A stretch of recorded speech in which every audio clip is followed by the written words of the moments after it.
রব্বুল আলামিন বলেন, এমন কিছু মানুষকে আমি আরাফ নামক এই প্রাচীরের ওপরে দাঁড় করিয়ে দেব, এরা জান্নাতেও যাচ্ছে না, জাহান্নামেও যাবে না। নবীজি কিন্তু শেষে আর বলেননি যে এই মানুষগুলো যাবে কোথায়। কুড়িগ্রামবাসী আপনার নিজের দিকে এবার তাকিয়ে বলেন তো, আল্লাহ যদি এই প্রাচীরে আমাকে আপনাকে দাঁড় করিয়েই দেয়, জান্নাতও পাবেন না, জাহান্নামেও যাবেন না, ওখানেই বসে থাকা লাগবে। এবার সাহাবী প্রশ্ন করলেন, নবীজি ওরা জান্নাতে যাবে না কেন? বিশ্ব নবী বলেন, একটা মাত্র কারণ, ওদের সব ভালো ছিল, মায়ের সাথে আর বাবার সাথে সম্পর্ক ভালো ছিল না। এরকম সন্তান দেশে নেই? বলেন বলেন। শুধু আছে বলে আপনি শেষ করে দিচ্ছেন না, আমি এর সাথে একমত না। বাংলাদেশের কোনো সন্তান যত খারাপ হোক, ও কোনো দিন চাবে না যে বিয়ের পরে আমার মা বাবা আমার থেকে দূরে চলে যাক, আলাদা হয়ে যাক, বৃদ্ধাশ্রমে থাকুক, না, কোনো দিন চায় না।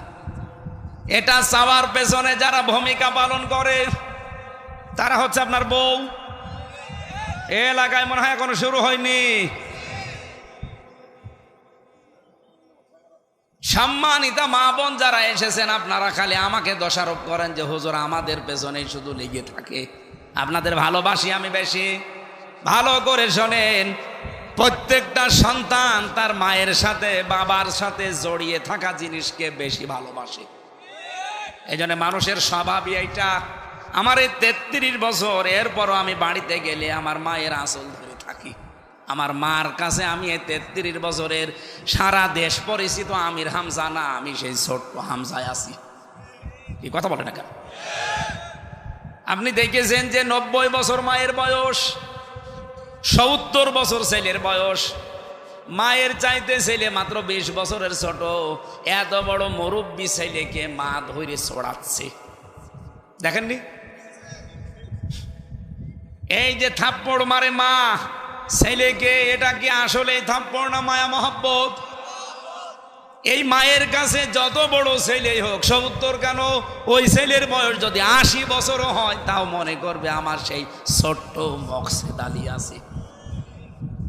পৃথিবীর প্রতিটা সন্তান তার মায়ের সাথে বাবার সাথে জড়িয়ে থাকা জিনিসকে বেশি ভালোবাসে।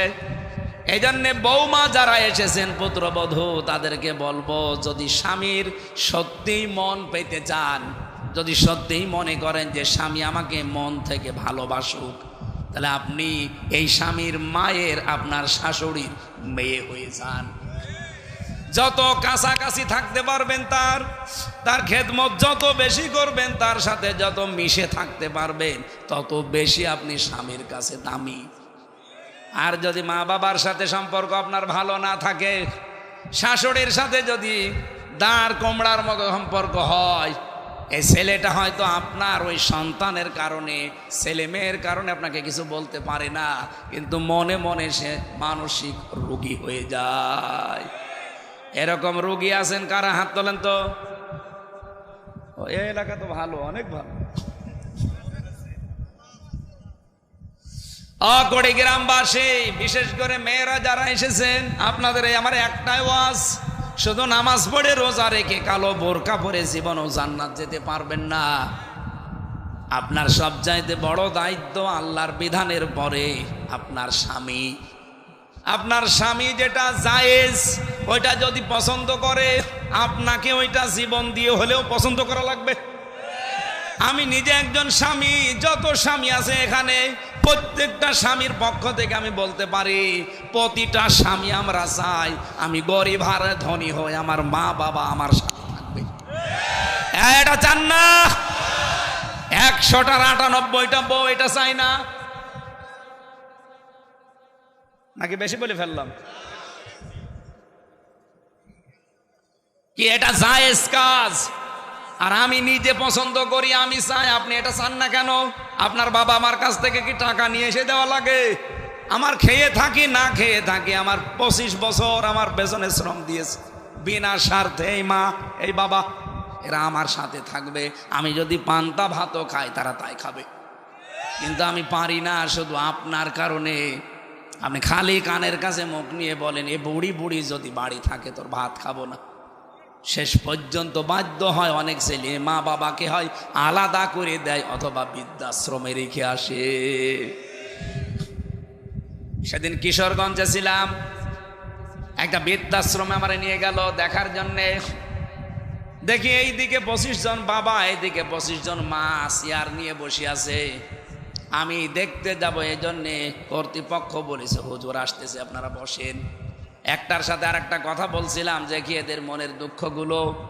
যেই কয়জনের সাথে কথা বলেছি প্রত্যেকটা মার বাবা হাওমাও করে আমারে ধরে হাওমাও করে কেঁদেছে আর বলেছে আমাদের বৃদ্ধাশ্রমের জীবনের জন্য শুধু আমার ছেলে দায়ী না, বৌমা দায়ী। আমি আশা করব আগামীতে যেন এই পরিবেশ আমাদের আর দেখতে না হয়। এই জন্য শুধু আমাদের ছেলেদের দোষ দিয়ে না, মা বাবা আপনি পার পাবেন না, আপনারও দোষ আছে। আপনার দোষ হচ্ছে 4টা কাজ আপনার প্রতি ফরজ ছিল, আপনি একটাও করেননি। 1 নম্বরে আমার একটা সুন্দর নাম রাখার দরকার ছিল আপনার। আপনি কি নাম রেখেছেন? আমার এমন একটা নাম আপনি দিয়েছেন, ওই নামের প্রভাবে আমার ভেতরে আরো উলট পালট হয়। আপনি এমন নাম রেখেছেন সন্তানের ওই নামের প্রভাব পড়বে তার জীবনের ওপরে। আমি সেদিন কুষ্টিয়ার বড় বাজারে একটা দোকানের নাম লেখা দেখলাম, মিহাদ স্টোর। দোকানদারকে বললাম কি লিখেছেন? বলছে হুজুর আমার ছেলের নাম মিহাদ রেখেছেন কেন? বলছে কোরআন শরীফ পড়তে গিয়ে পেলাম বিসাল মিহাদ। বিসাল মিহাদ মানে কি? জাহান্নামের নিকৃষ্ট স্থান। কত মানুষ ছেলের নাম ওল্টু বল্টু ছেন্টু ফান্টু, আগুন পানি বাতাস কত কিছু লাগে, ছেলের নাম রেখে দিয়েছেন ডেঞ্জার। ডেঞ্জার মানে কি? বিপজ্জনক। তো বড় হয়ে বিপজ্জনক কি হবে? আর তারপর এলাকা বর্ডার এলাকা, দাদারের কাছ থেকে সব ভালো ভালো জিনিস আসতেছে। আমাদের এই দেশ থেকে লোহা তামা সোনা রূপা সবগুলো পাচার হয়ে যায়, আর দাদারা আমাদের জন্য হাদিয়া পাঠায় বাবা ডাল। নাকি এটা বর্ডার এলাকায় আসে না? মুসলমানের সন্তান যারা, আমি অন্য ধর্মের কথা বাদ দিলাম, যেহেতু আমাদের দেশে অন্তত আইনও আছে মাদকের বিরুদ্ধে, 0 টলারেন্স। এরপরেও কোরআনে কারিমে আমার আল্লাহ তিনবার ধাপে ধাপে আয়াত নাজিল করে মদকে হারাম ঘোষণা দিয়েছেন, এই মাদককে। রব্বুল আলামিন জানিয়েছেন ইয়া আইয়ুহাল্লাযীনা আমানু ইন্নামাল খামরু ওয়াল মাইসিরু ওয়াল আনসাবু ওয়াল আজলামু রিজসুম মিন আমালিশ শাইতান। ঈমানদারেরা তোমাদের জন্য 4টা কাজ বিশেষ করে হারাম করে দিলাম। এই যে জুয়া খেলা, এরপরে মদ, এরপরে মানুষের যে ভাগ্য, তীর মেরে ভাগ্য অথবা হাত দেখায় অনেকে হাতে কি আছে, এরকম 4টা কাজ আমি তোমাদের জন্য হারাম করে দিলাম। শুধু হারাম না, এগুলো হচ্ছে রিজসুম মিন আমালিশ শাইতান, শয়তানের ঘৃণিত কাজ। এই মাদক এটা শয়তান পর্যন্ত ঘৃণা করে। শয়তানও যেটা ঘৃণা করে সেইটা অনেক মুসলমানের ছেলেরা করছে। বলেন, কিয়ামতের দিন দুনিয়ায় যতটুকু মদের সাথে আপনি জড়িত থাকবেন অতটুকু পরিমাণে রক্ত পুষ গরম করে আপনাকে আল্লাহ খাওয়াবে।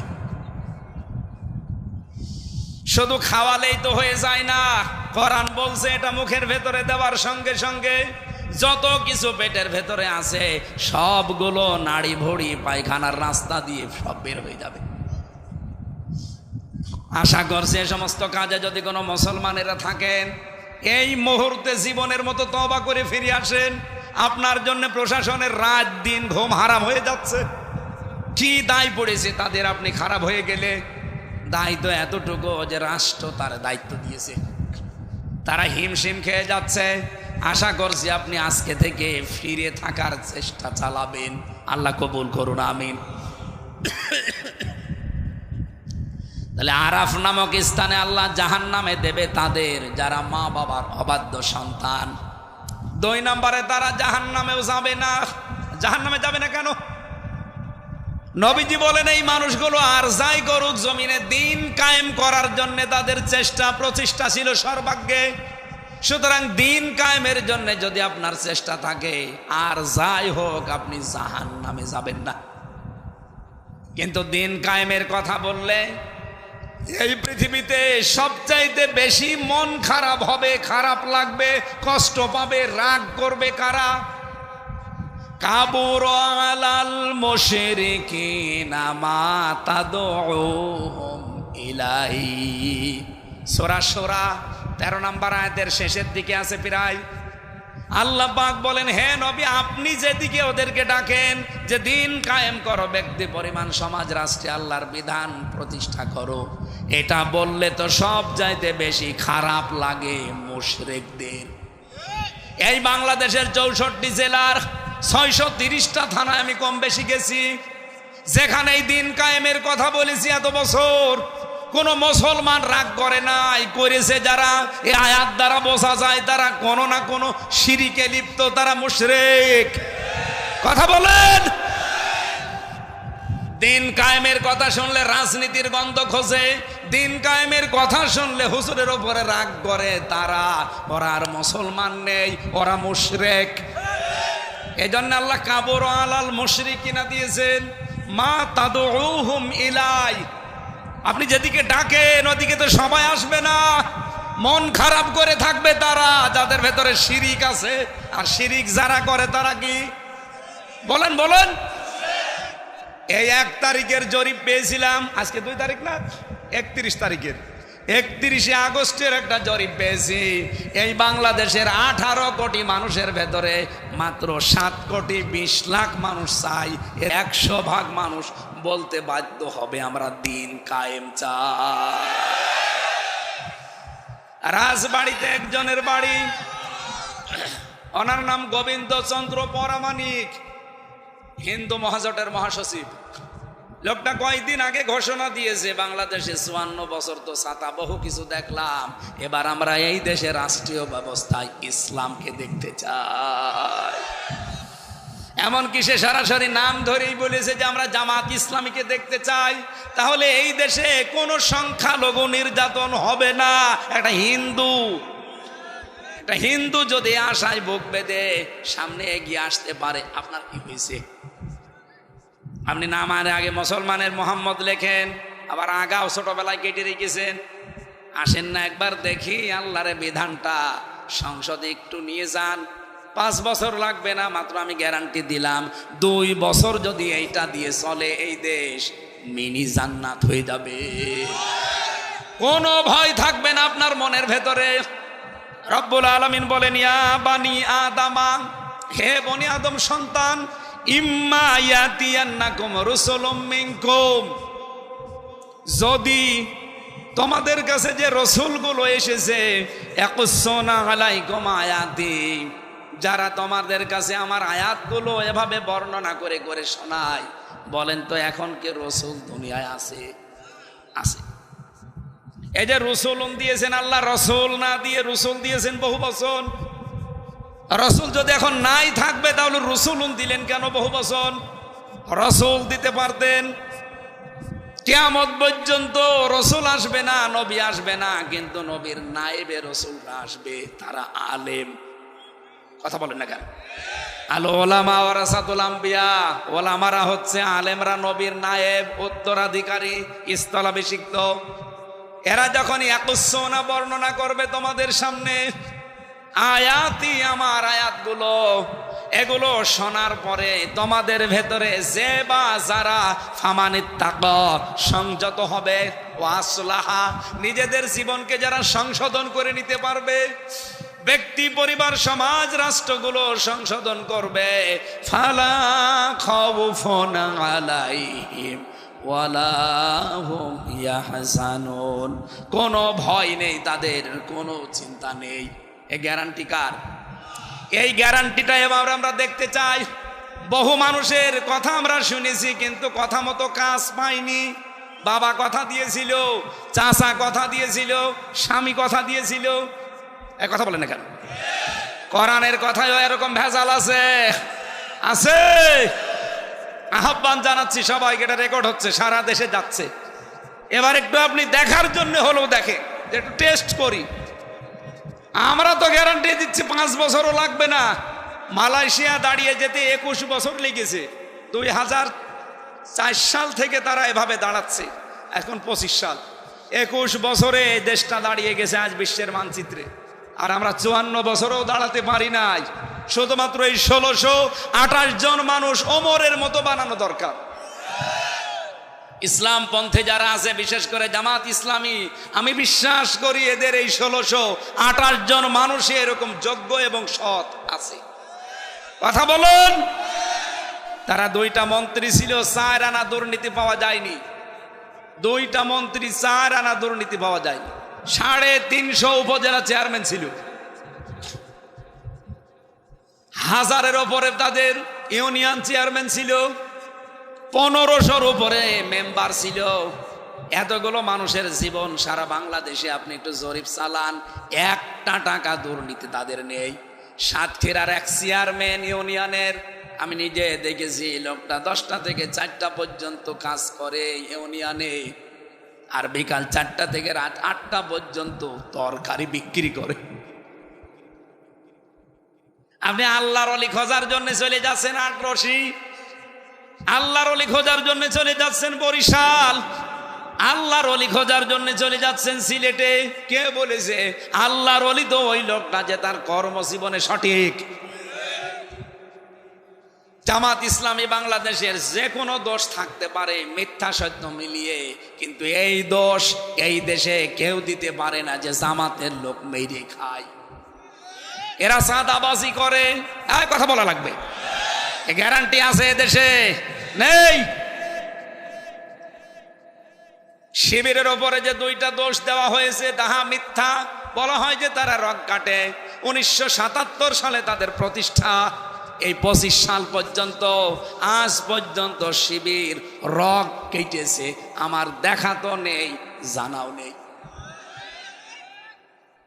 ধর্ষণ মামলা আজ পর্যন্ত শিবিরের একটাও নেই। বাংলাদেশের 630টা থানায় 77 থেকে 25 পর্যন্ত খোঁজ নিয়ে দেখেন, একটা ধর্ষণ মামলা নেই।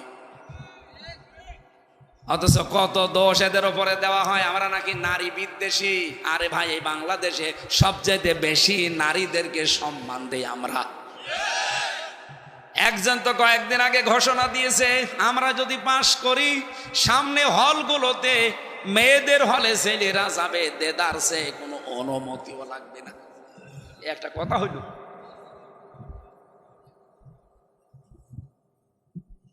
ইসলাম যদি এবার যেতে পারে, রাত 12টা নেই, সকাল 10টা নেই, মেয়েদের হলে আপনি পুরুষ মানুষ কোন কারণে যাবেন বলেন? একটা ষড়যন্ত্র করে এটা লাগাতে চেয়েছিল। আচ্ছা, শরীফার গল্প তো এমনি দেয়নি, দিয়েছে এই কারণে। ওইটা যদি সত্যিই, আমার মনে হয় হাসিনা যদি না পালাতো এতদিন ওইটা এই দেশে চলতো। সারাদিন একজন বলছে আমি শরীফ, ঠিক আছে, রাত 10টার পরে বলছে আমার কেমন যেন শরীফা লাগছে। ও যতই শরীফা লাগুক, ওর মাল মশলা শরীরে যা আছে জীবনেও শরীফা হবে, ও শরীফই থাকবে। কিন্তু যেহেতু হাইকোর্ট রায় দিয়েছে যে তোমার মনে হলেই তুমি শরীফা, ও বাধ্য করবে আপনাকে মহিলা হোস্টেলে ও সিট নেবে। যেই হোস্টেলে আপনার মেয়ে আছে, আপনার বোন আছে, আপনার ফুফু আছে। বলেন তো, এই সমস্ত মেয়েদের ভেতরে শরীফ থেকে যে লোকটা শরীফা হয়েছে, ও যদি যায় ঠিক থাকবে? যখন আপনার মেয়ে আপনার সামনে আসবে অবৈধ সন্তান নিয়ে পেটে, কিচ্ছু বলতে পারবে না। এইটা চাচ্ছিল, আর এগুলো সব করছিল দাদাদের প্রেসক্রিপশন অনুযায়ী। আল্লাহ আমাদেরকে বাঁচিয়েছে। এমনকি ষড়যন্ত্র করার 5 এবং 8-এর বৃত্তি পরীক্ষা থেকে 100 মার্কের কোরআন হাদিস ছিল, সেইটা অলরেডি এই 15 বছরে তুলে দিয়েছে। আমরা চাই আবার ওইটা সংযুক্ত করা হোক। চান না আপনারা? ছেলে মেয়েগুলোকে যদি ওইভাবে গড়ে তুলতে না পারেন দিনের শিক্ষা দিয়ে, ওনারা আইন পাশ করে পাহারা দিয়ে জীবনও ঠিক রাখতে পারবে না।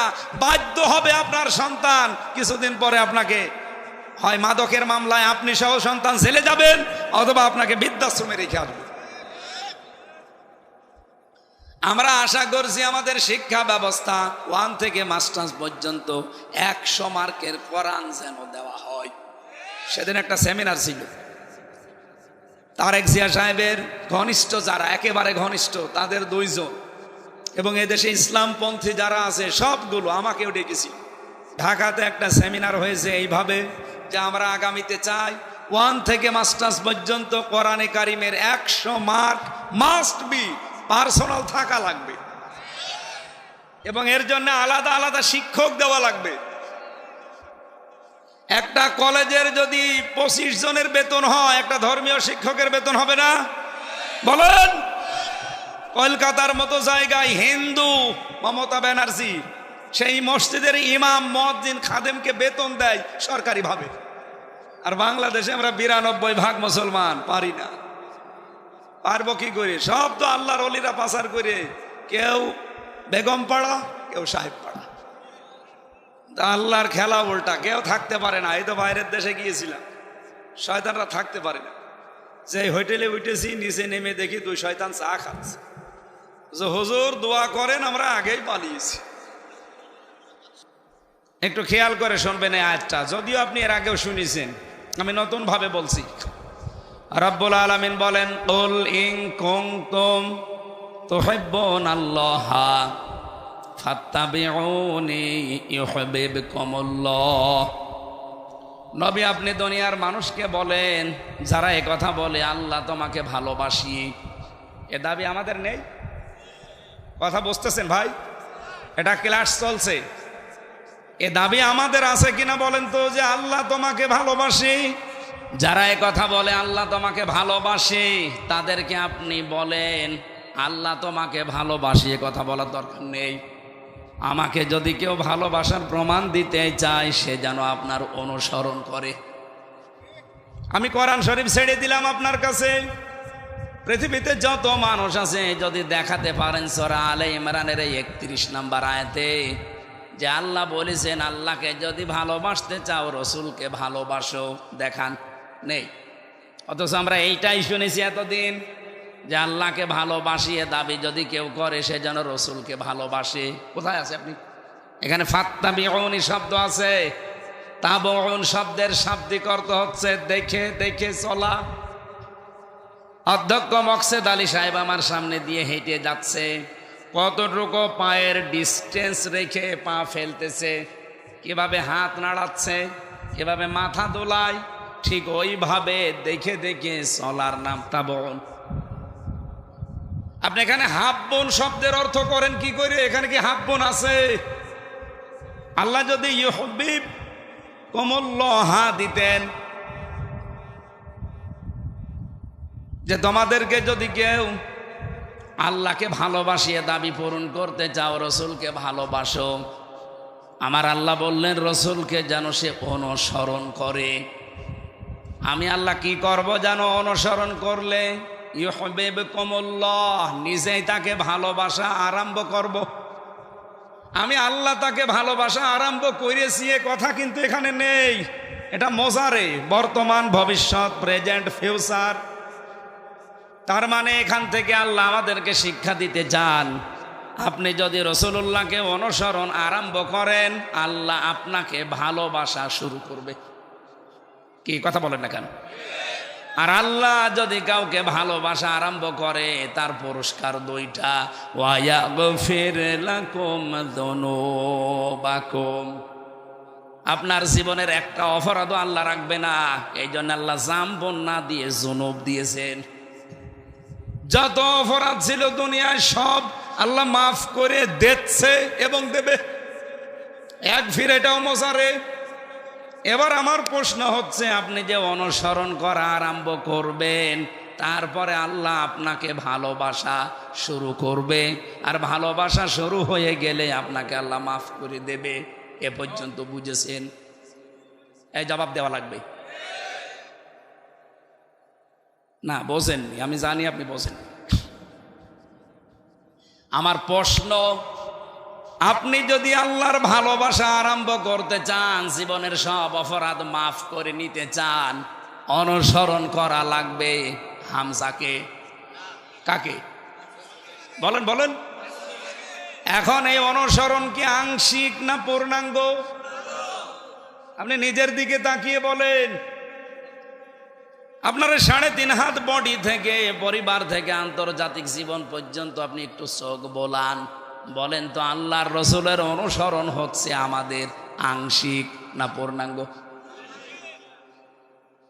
আপনার 3.5 হাত বডিতে রসুলের নিয়ম নীতি নেই, পরিবারে নেই, সমাজে নেই, অর্থনীতিতে নেই, রাজনীতিতে নেই, সংস্কৃতিতে নেই, বাকি জীবনের কথাগুলো বললাম না। আর যদিও কারো কিছু আছে, হয়তো শরীরে আছে, পরিবারে আছে, বাকি সমাজ থেকে আর নেই। কথা বোঝা যায়নি? তাহলে আংশিক অনুসরণ করলে আপনি জীবনে আল্লাহর ভালোবাসা পাবেন, আল্লাহ আপনাকে মাফ করে দেবে। এই হিসাবে আমার মনে হচ্ছে এই দেশে এখন আমরা অনেকেই আল্লাহর ভালোবাসা এখনো পাওয়াই শুরু করিনি। আল্লাহ আমাদেরকে এখনো ভালোবাসা আরম্ভ করেনি, কারণ আমার অনুসরণ হচ্ছে ঠিক, কিন্তু আংশিক, পূর্ণাঙ্গ না। এই পৃথিবীতে বহু মানুষের জীবনে আমি পড়েছি, তারা আল্লাহর রাসূলকে অনুসরণও করেছে, ভালোবেসেছে, কিন্তু আংশিক। নবীজির ভালোবাসা তাদের ছিল, অনুসরণও ছিল, কিন্তু আংশিক, পূর্ণাঙ্গ না। এই জন্য আল্লাহ তাদেরকে ভালোবাসে নাই, মাফও করে নাই। তারা সব জাহান্নামী। আবু লাহাব, আবু তালেব। আপনি কি মনে করেন তারা রসুলকে ভালোবাসতো না? আপনি আবু তালেবের জীবনী পড়ে দেখেন, নিজের ছেলে আলীর চাইতে নবীজি মুহাম্মদ রাসূলুল্লাহকেও ভালোবাসতো বেশি। এমনকি মুহাম্মদ রাসূলুল্লাহকে বলেছিল, তোমার ধর্ম তুমি প্রচার করো, যত বাধা আছে আমি দেখব। যদিও লোকটা মুশরিক।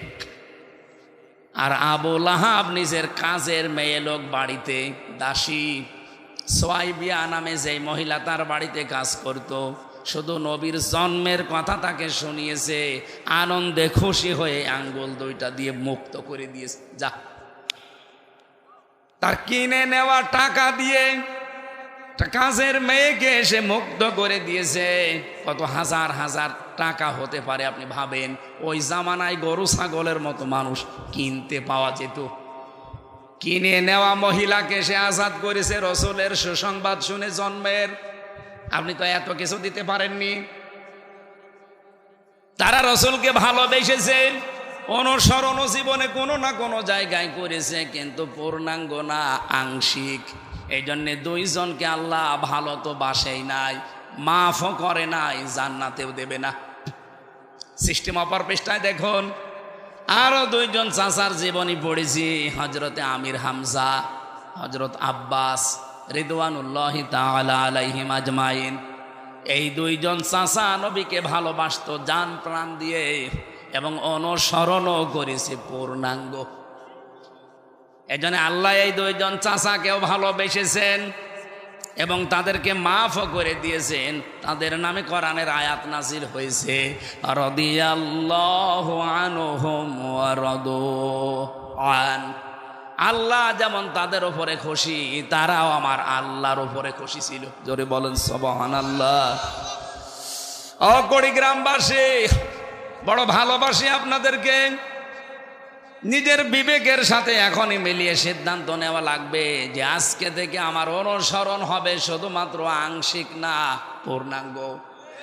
কথা বলেন না কেন? যেই রসুলের কথা মতো, নির্দেশ মতো দাঁড়িয়ে রেখেছি, যার কথা মতো, নির্দেশ মতো দস্তরখানা বিছিয়ে খাবার খাই, তার নির্দেশ মতো আমি রাজনীতি করলেও ইসলাম দিয়ে করব। এটা শুধুমাত্র এই সামিয়ানা পর্যন্ত শেষ। রবিউল আউয়াল মাস এসেছে, চলেও যাচ্ছে, কিন্তু এই শিক্ষাগুলো আমাদেরকে দিতে এসেছিল যে অনুসরণ করবা না, শুধু ভালোবাসায় গদগদ হয়ে জিলাপিয়ার খেচুড়ি খেয়ে শেষ করে দিবা না, তার পূর্ণাঙ্গ অনুসরণের সিদ্ধান্ত নিয়ে মাঠে নেমে পড়ো। আপনি যদি পূর্ণাঙ্গ সিদ্ধান্ত নিতে না পারেন, আল্লাহর কসম আল্লাহ আপনাকে এখনো ভালোবাসা কিন্তু শুরু করেনি। কারণ এখানে আল্লাহ মাঝি দেয়নি, অতীতের শব্দ দেয়নি, পাস্ট দেয়নি, দিয়েছে মোজারে, বর্তমান, ভবিষ্যৎ, প্রেজেন্ট, ফিউচার। যখন আপনি আরম্ভ করবেন তখন আল্লাহ শুরু করবে। আমি নিজের দিকে তাকিয়ে মাঝে মাঝে ভাবি, হ্যাঁ আমার মাথা থেকে পা পর্যন্ত হয়তো রাসূলুল্লাহর নিয়ম নীতি আছে, পরিবারেও হয়তো আমি কম বেশি মানতে পারছি, কিন্তু সমাজে গেলে আমার আর নিয়ন্ত্রণ নেই। অর্থনীতিতে গেলে আমি আর পারছি না, সমাজনীতিতে গেলে আর পারছি না, রাজনীতিতে গেলে আমি আর পারি না। অথচ আমি ভরসা করে বসে আছি, আল্লাহ যখন বানিয়েছে, কালেমা যখন পড়েছি, জান্নাত একদিন যাবই। আল কাজ্জিসু মান দানা নাফসাহু ওয়া আমিলা লিমা বাদাল মাউতি ওয়াল আজিজু মান আতবা নাফসাহু হাওয়াহা ওয়া তামান্না আলাল্লাহ। রাহু তিরমিজি। হযরতে আনাস থেকে বর্ণিত, বিশ্বনবী জানিয়েছেন, ওই লোকটাই তো বুদ্ধিমান যে আখেরাতের জন্য কাজ করে আর ভরসা করে আল্লাহর প্রতি। নির্বোধ বোকা ওই লোকটা যার আখেরাতের কোনো চিন্তা ভাবনা নেই, কাজ নেই, আন্দাজে ভরসা করে আছে আল্লাহর উপরে। এ দেশে নেই এরকম মানুষ। আর খালি বিশ্বাসী এই যে কালেমা যখন পড়েছি জান্নাত একদিন যাবই। কে বলেছে আপনাকে? যে হাদিসটা শুনে আমরা অনেকে আশায় বুক বেঁধে আছি যে মান ক্বালা লা ইলাহা ইল্লাল্লাহ ফাদাখালাল জান্নাহ। কোনদিন হাদিসের ব্যাখ্যাটা দেখেছেন নবীজি কি বলতে চায়? আল্লাহর নবী বলেন, যে ব্যক্তি লা ইলাহা ইল্লাল্লাহ বলবে সে জান্নাতে চলবে। না চলে গেছে? না না, দাখলা এটা মাসি অতীতের শব্দ, পাস্ট এটা। কিন্তু আমি এ পর্যন্ত না, আমার শব্দ হচ্ছে এখানে ফাটা। এ ফা যদি নবীজি না দিতেন, আমি ওই হাদিস দিয়ে ওয়াজ করে এখনই সব জান্নাতে পৌঁছিয়ে দিতাম যে লা ইলাহা ইল্লাল্লাহ যে ব্যক্তি পড়বে সে জান্নাতে চলে গেছে। ফাটা দিয়ে আমিও ঝামেলায় আছি। হযরত ওমর জিজ্ঞাসা করেছিলেন, ইয়া রাসূলুল্লাহ, এই কথাকে আপনি বলেছেন মান ক্বালা লা ইলাহা ইল্লাল্লাহ ফাদাখালাল জান্নাহ। নবীজি বললেন, নাম, হ্যাঁ আমি বলেছি। বিশ্ব নবীকে হযরত ওমর ওই দিনই জিজ্ঞাসা করেছিলেন, হে নবী, আপনি তো লা ইলাহা ইল্লাল্লাহ দাখালাল জান্নাহ বলতে পারতেন, ফাদাখালা বললেন কেন? এ ফাটা কি? ওই দিনই নবীজি সাহাবায়ে কেরামের সামনে তিনি ব্যাখ্যা দিয়েছেন, এই ফা মানে আইয়ুহাযিরা মা হারামাল্লাহ। ফায়ের ব্যাখ্যা হচ্ছে পৃথিবীতে যে ব্যক্তি লা ইলাহা ইল্লাল্লাহ পড়েছে আর এর ভেতরে যে হালাল বস্তুগুলো আছে আঁকড়িয়ে ধরে আর হারাম যা আছে ছেড়ে দেয়, এই লোকটাই জান্নাতে চলে গেছে। আপনি লা ইলাহা ইল্লাল্লাহ পড়বেন, এদিকে আবার সুদের সাথে কাজ কারবার। লা ইলাহা ইল্লাল্লাহ পড়বেন, আপনার মেয়ে আপনার বেটার বউ চলে বেপরদায়, আপনি লা ইলাহা ইল্লাল্লাহর হারাম কাজ মানেন। নিজের কথার সাথে আপনি নিজেই ধোঁকাবাজি করছেন। এখানে লা ইলাহা ইল্লাল্লাহ বলার পরে জান্নাতে মাস্ট বি আপনি যাবেন যদি এর উপরে টিকে থাকতে পারেন। আর আমার মনে হয় সেই টিকে থাকার পরিবেশ অনেকে আমরা চেষ্টা করলেও পারি না, কারণ বাংলাদেশে সে পরিবেশ নেই। এক কথা বলেন এখানে, এই 54 বছর চলছে, আজও আপনি 100 ভাগ টিকে থাকার চেষ্টা করলেও পারবেন না। এই যে টুপিটা দেখতে মনে হচ্ছে খুব সুন্দর, মাথায় দিয়েছি ভালোই লাগে, কিন্তু এর ভেতরে সুদ আছে। এখন যদি বলেন হুজুর আপনার টুপিতে সুদ, দালার ওয়াজ শুনে করবো কি, বাড়ি চলে গেলাম। আমি সুদের টাকা দিয়ে টুপিটা কিনি নাই। এই টুপিটা যে ফ্যাক্টরিতে তৈরি হয়েছে, ওই ফ্যাক্টরির মালিক ব্যাংকের কাছ থেকে লোন নিয়েছে, আর ব্যাংক তো লোন এমনি এমনি দিয়ে দেয়। বলেন বলেন, আমি ডাইরেক্ট সুদ যদি নাও খাই, ইনডাইরেক্ট খাচ্ছি। এইতে আমার মনে হয় এদেশে যদি ফেরেশতা জিবরাইল এসে বাস করে, তারও যে অর্থনৈতিক অবস্থা আমাদের দেশে সুদ ভিত্তিক, তারও সুদের সাথে কারবার করা লাগবে। আমরা তো এইটাই পাল্টাতে চাই, যেখানে 1 টাকা সুদ খেলে মায়ের সাথে 33 বার জেনা করার গুনাহ হয়, সেই সিস্টেমটা 54 বছরে আমরা পাল্টাতে পারলাম না। মাওলানা সাইদি সাহেব 50-60 বছর একাধারে ওয়াজ করে গেছে, সুদ বন্ধ হয়েছে।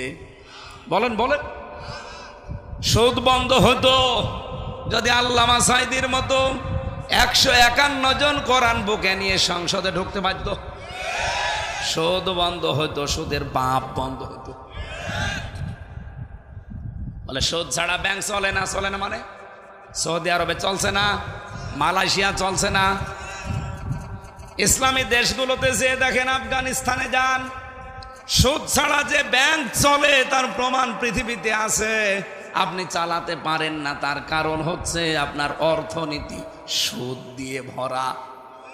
এদেশে যদি সত্যি এবার 151 জন এমপি কোরআনে কারিম বুকে নিয়ে যেতে পারে, সংসদের প্রথম অধিবেশনে তারা নামাজ এবং যাকাতের বিল আনবে। কুড়িগ্রাম সহ বাংলাদেশের 64 জেলাতে আমির হামজারে আর কোনোদিন ভাই নামাজ পড়ো সলিমউদ্দিন এ কথা বলা লাগবে না।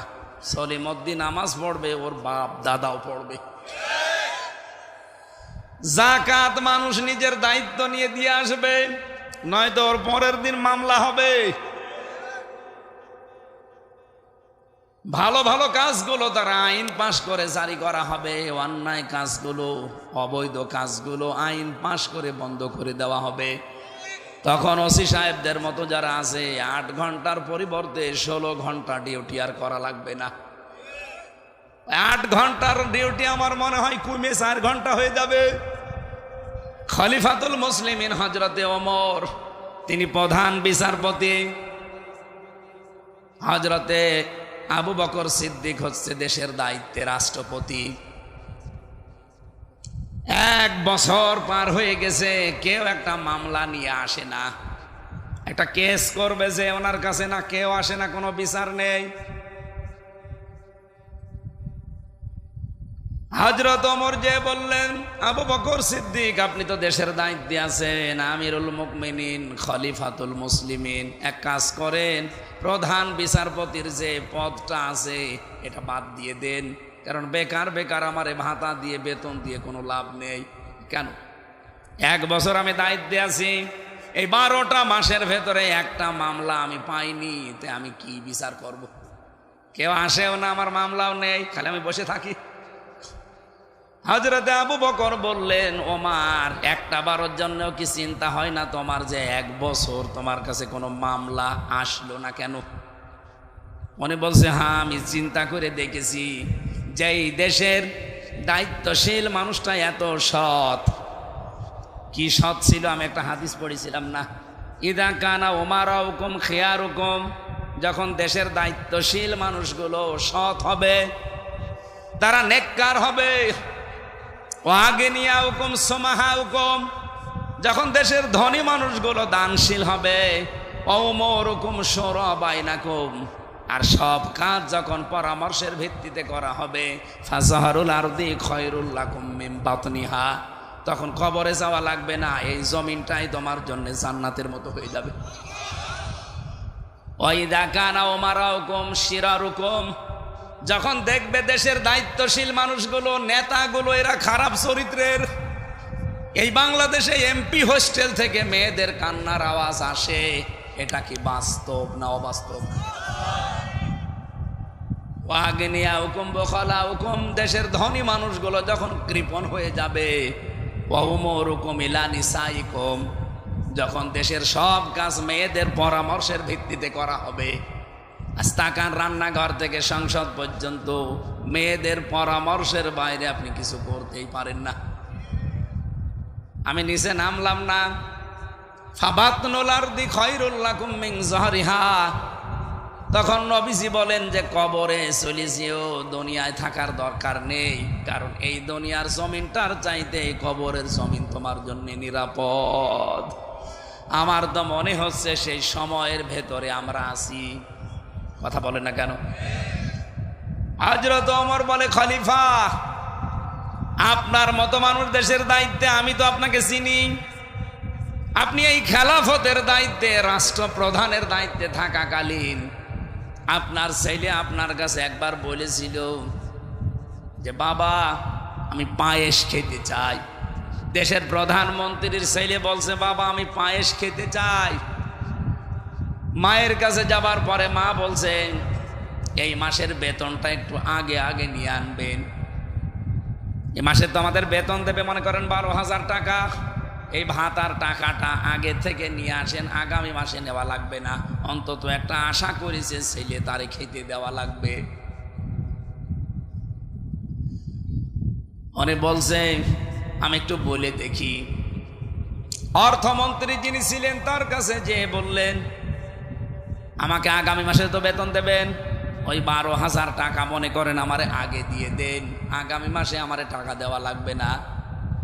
অর্থমন্ত্রী ওই রকম ডাক দিয়ে বলছে খলিফা টাকা আমি দিতে পারি, কিন্তু আপনাকে লিখে দেওয়া লাগবে যে আগামী 1 মাস আপনি দুনিয়ায় বেঁচে থাকবেন। আগামী 1টা মাস আপনাকে এই চেয়ারে জনগণ বসাইয়া রাখবে, এইটা আপনি লিখে দেন তো দেখি, তারপরে আগামী 1 মাসের বেতন দেব। হযরত ওমর বসে বেতন লাগবে না। বাড়িতে যে বলছে স্ত্রী এই বলেছিলাম স্বভাব পেয়েছি, এই পায়েস খাওয়া লাগবে না। আমার মনে হয় বাংলাদেশে কোনো একটা মেম্বারও পাওয়া যাবে এরকম, বলেন। আর আমি নিজে চিল্লাচ্ছি মানে আমিও কি ওই রকম? হযরত ওমর, হযরত আবু বকরের স্ত্রী উম্মে রোমানা রাদিয়াল্লাহু তাআলা আনহা, তিনি ঠিক 15 দিন পরে পায়েস রান্না করে ছেলেকে আর স্বামীকে দিয়েছেন। ছেলে তো খাওয়া আরম্ভ করেছে। হযরত আবু বকর স্ত্রীকে বললেন দাঁড়াও, কোথায় পেলে তুমি? আমি তো টাকা এনে দেইনি। হযরতে উম্মে রোমানা স্ত্রী বলছেন স্বামী আপনি মনে করবেন না আমি হারাম কোনো ইনকাম নিয়ে খাওয়াচ্ছি আপনাকে। আপনি যে প্রতিদিন যে টাকা আমাকে দেন হাত খরচের জন্যে, ওখান থেকে আমি 1 মুষ্টি করে চাউল তৈরি রাখতাম, গমের আটা জব। 15 দিন তুলতে তুলতে প্রায় 2 কেজি হয়ে গেছে। এটা পাশের বাড়িতে একজনের কাছে বিক্রি করে ওইটা দিয়ে পায়েস বানিয়েছি, এটা হালাল টাকা। হযরত আবু বকর সিদ্দিক ছেলেকে বললেন জনমের খাওয়া খাও। নিজের খাবারটা স্ত্রীকে দিয়ে বললেন তুমি খেয়ে নাও, আমি গেলাম। কোষাধ্যক্ষ যিনি ছিলেন, অর্থমন্ত্রী যিনি ছিলেন, তাকে বললেন আগামী মাস থেকে আমার বেতন যেহেতু 12,000, 10,000 টাকা দিলেই হবে, কারণ আমি হিসাব করে দেখলাম আমার স্ত্রী 10,000 টাকা হলেও সংসার চালাতে পারে। এই 2,000 টাকা আমি উদ্বৃত্ত নিয়ে জনগণের কাছ থেকে কিয়ামতে কি জবাব দেব? হযরত ওমর বললেন খলিফা আপনার চরিত্র তো আমি জানি, আপনি কোন পর্যায়ের মানুষ। আপনার মতো মানুষ দেশের দায়িত্বে আছে।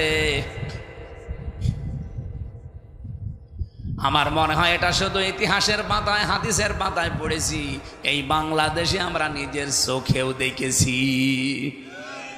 মাওলানা মতিয়ার রহমান নিজামী এর জ্বলন্ত প্রমাণ। একজন মন্ত্রী, আপনি বলছেন মেম্বার না, চেয়ারম্যান না, ভাইস চেয়ারম্যান না, উপজেলা চেয়ারম্যান না, মেয়র না, এমপি না, উনি মন্ত্রী। অথচ এখনো পর্যন্ত পাবনায় যে দেখেন ওনার বাড়িটা চারিদিকে মাটির দেওয়াল দেওয়া, উপরে টিন দেওয়া। আমার কুষ্টিয়া মিরপুর ভেড়ামারার জামাত নমিনি যাকে বানিয়েছে জনাব আব্দুল গফুর, আল্লাহরে বান্দা, ধনী মানুষের সন্তান, ইসলামী আন্দোলন করতে করতে আল্লাহরে বান্দা এখন একেবারে প্রায় নিঃস্ব হয়ে গেছে। একটা বাড়ি আছে মিরপুরে, কুষ্টিয়ায়, বাড়িটা যে রং করবে সেই টাকাটাও তার নেই। অথচ উনি এমপি নমিনি, উপজেলা চেয়ারম্যান ছিলেন 3 বার, ইউনিয়ন চেয়ারম্যান ছিলেন 3 বার, মেম্বার ছিলেন 3 বার। কত হয়? আরে ভাই একবার মেম্বার হলেই তো তার 10 বছর কিছু করা লাগে না, আর সে 5 নং 45 বছর একাধারে জনগণের প্রতিনিধি। বাড়িতে রং করবে, সে টাকা নেই। ইয়ানত আমার কাছে নাই জেলা 15,000 টাকা, আর ওনার কাছে নাই 150 টাকা। একটা উপজেলা চেয়ারম্যান একবার হলে যে বাজেট আসে, আমি তো নিজে এই সমস্ত বিষয়গুলো একটু হ্যান্ডেলিং করে দেখেছি তাদের সাথে। জীবনে কিচ্ছু করা লাগে না, আর একবার হয়ে গেলেই হাজার হাজার লক্ষ লক্ষ টাকা বাজেট আসে, তার মাধ্যমে একটা ব্রিজ যদি মেরিয়ে দেয়, আল্লাহু আকবার।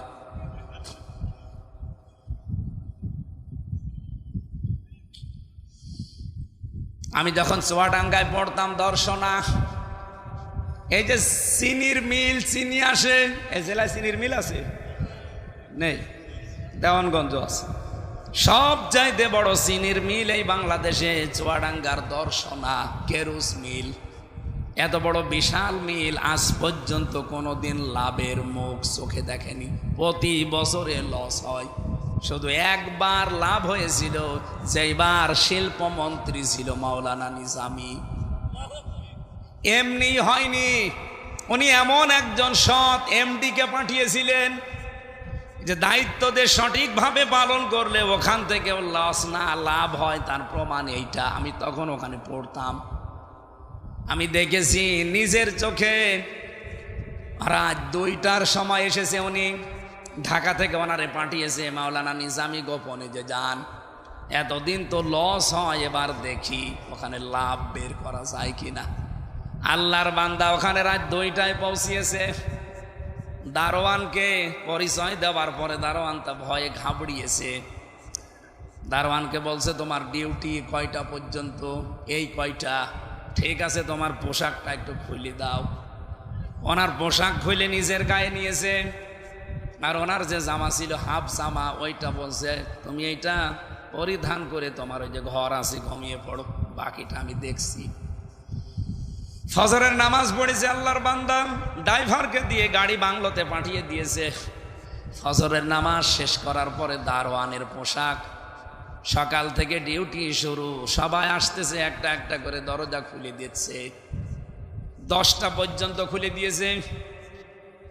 10:45 বাজে একজন অফিসার এসে গাড়ির হরেন দেয়, খুলতে চাই না। কি গো, আজকে দারোয়ান কি হয়েছে, ঘুমিয়ে গেল নাকি? তাকিয়ে দেখে দাঁড়িয়ে দারোয়ান, কিন্তু দরজা খোলে না। এই বেটা, দরজা খুলে দেন না, আপনার জন্য আজকে দরজা খোলা হবে না। এখন বাজে 10:45, আপনি আজকে বাড়ি চলে যান। আরে দারোয়ানের বাচ্চা, 45 মিনিট মাত্র লেট, আর আমি বাড়ি চলে যাব মানে? এই মিলের আমি 3 নাম্বার দায়িত্বে আছি।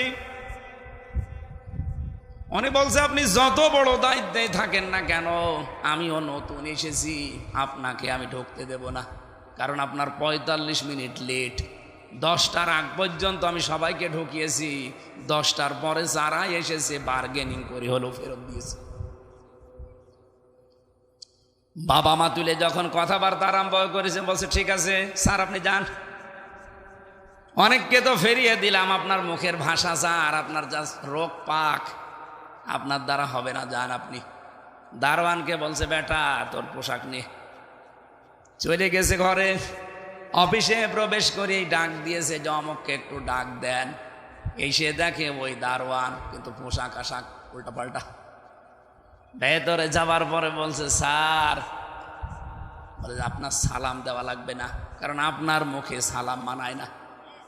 এ সালাম আমরা যার কাছ থেকে পেয়েছি সেই মুহাম্মদুর রাসূলুল্লাহ জীবনে কোনোদিন কাছে ফাঁকি দেয়নি।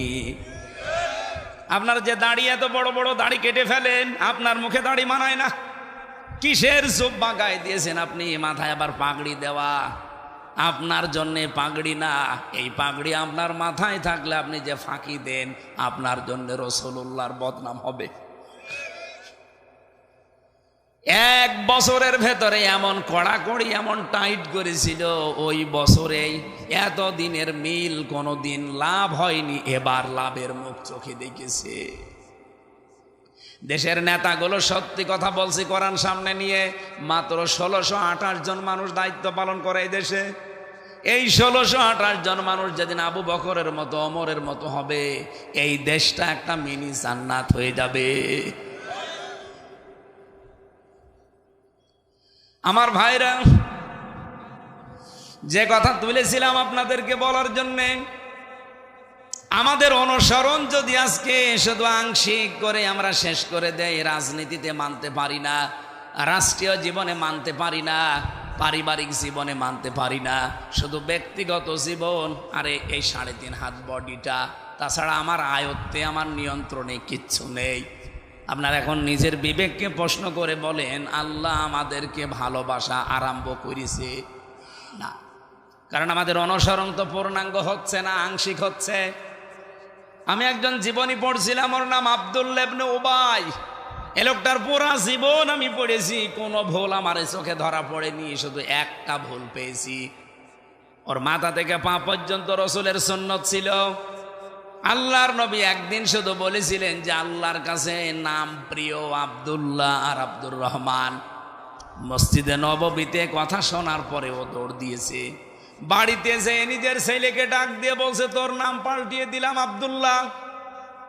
ছেলে ছিল, ছেলের নাম পাল্টিয়েছে। নাতি ছেলে ছিল, নাতি ছেলের নাম বলছে আব্দুল্লাহ। ওর বাবার নাম পাল্টিয়ে দিয়েছে আব্দুল্লাহ, ওর দাদার নাম পাল্টিয়ে দিয়েছে আব্দুল্লাহ, এমনকি ওর নিজের নামও পাল্টিয়ে দিয়েছে আব্দুল্লাহ। আব্দুল্লাহ দরকার হয় 1 2 3 4 5 6 নম্বর হিসাবে ডাকবো, তাও আমাদের নাম কি? নবীজির কথা শোনার পরে কি অনুসরণ করতে বলেন তো? নিজে নবীজির পেছনে নামাজ পড়তো, ইফতারি করতো নবীর সাথে, সব আমি ওকে পেয়েছি। শুধু রাজনৈতিক জীবনে ও রাসূলুল্লাহকে মানতো না, ওর আদর্শ ছিল তলে তলে আবু জেহেল। আমার মনে হয় বাংলাদেশে এরকম লোক নেই। আছে মানে আমরা আছে মানে। আরে কথাগুলো সঠিকভাবে বোঝাতে গেলে বলো, হুজুর টেনে কথা বলছেন। কে বলেছে আপনাকে? এ পৃথিবীতে শুধু 2 জন নবীর জীবনী আমি বাদ দিয়ে যত নবীর জীবনী পড়েছি, কোন নবীর জীবনীতে এটা পাইনি তাদেরকে আল্লাহ এই নির্দেশ দেয়নি, আন আকিমুদ্দিন ওয়ালা তাতাফাররাকু ফি। খালি সুলাইমান নবী আর আদম নবী। আদম নবীর সময় মানুষই ছিল না, আর সুলাইমান নবীর সময় উনি বাবার কাছ থেকে রাজত্ব পেয়েছিলেন। বাকি যত নবীর জীবনী আমি পড়েছি আমার এই ছোট্ট জীবনে, এই 33 বছর বয়স আমার, প্রত্যেকটি নবীকে আল্লাহ পাকে এই আদেশই দিয়েছেন যে দিন কায়েম করো। কারণ দিন যদি কায়েম না হয়, ইচ্ছা থাকলেও তুমি আমার বিধান মানতে পারবা না। এরকম জায়গা দেশে নেই। বলেন বলেন, প্রত্যেকটা জায়গায় এরকম আজ একটা দিক আর বিভাগ দেখান যেখানে আপনি টিকে থাকতে পারবেন, সেরকম পরিবেশ আছে? পারবেন না। আপনার মন চাইলেও আপনি পারবেন না। কোর্টে যান, কোর্টের ইট পর্যন্ত টাকা চাই। আমি তো এই 3 বছর ঘোরাঘুরি করে দেখলাম, কোর্টে যাবেন, কোর্টের অন্যান্য জায়গায় তো টাকা